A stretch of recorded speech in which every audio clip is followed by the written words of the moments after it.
उपचुनाव के प्रचार का भोंपू तो थम गया, लेकिन देखिए कौन है आगे और कौन पीछे। रामपुर लोकसभा सीट पर किसे मिलेगी जीत? आजमगढ़ का सिकंदर किसे बनाएगी आवाम?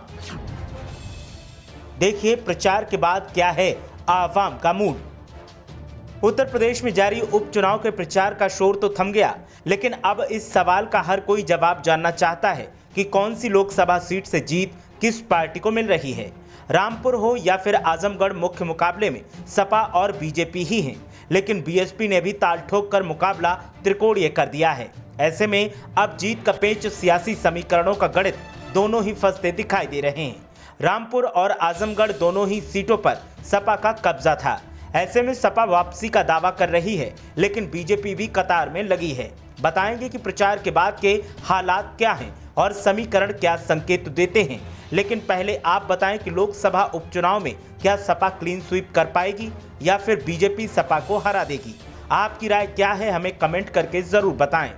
अब बात करते हैं रामपुर और आजमगढ़ लोकसभा उपचुनाव के सियासी समीकरणों की। तो मौजूदा स्थिति की अगर बात की जाए तो मुकाबला कांटे की टक्कर के साथ साथ नाक बचाने का भी है। सपा जहां अपना कब्जा बरकरार रखने के लिए दोनों जगह पसीना बहा रही है, तो वहीं बीजेपी ने रामपुर में आजम खान के करीबी पर दांव खेलकर जीत को अपने पाले में करने की कोशिश की है।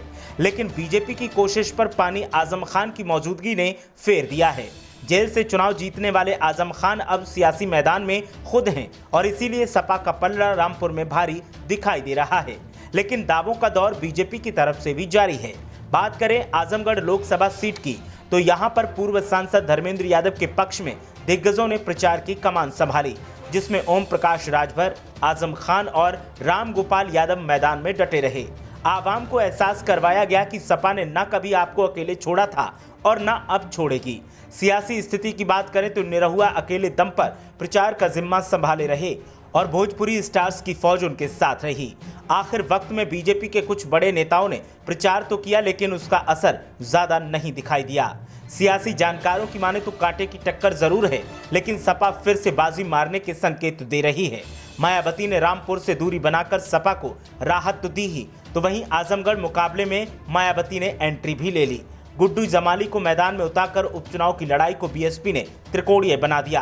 पूर्व विधायक और कारोबारी शाह आलम उर्फ गुड्डू जमाली ने 2022 विधानसभा चुनाव ओवैसी की पार्टी के टिकट पर लड़ा था, लेकिन वो चुनाव हार गए। इस बार वो हाथी पर सवार होकर साइकिल की राह कठिन निकले हैं, लेकिन सियासी जानकारों का मानना है कि पार्टियों की तरफ से झोंकी गई ताकत देखने के बाद साफ पता चलता है कि समाजवादी पार्टी जीत सकती है, लेकिन ये सिर्फ संकेत हैं। बाकी तो आवाम ने किसे अपना सरताज चुना है वो चुनावी नतीजों से ही पता चलेगा। रामपुर और आजमगढ़ में कौन जीत रहा है सही पता तो तभी चलेगा जब चुनावी नतीजे आएंगे। फिलहाल समाजवादी पार्टी मुकाबले में आगे दिख रही है और बीजेपी समाजवादी पार्टी को रोकने के लिए कड़ी टक्कर दे रही है और दावों का दौर जारी है। ब्यूरो रिपोर्ट, मीडिया हलचल।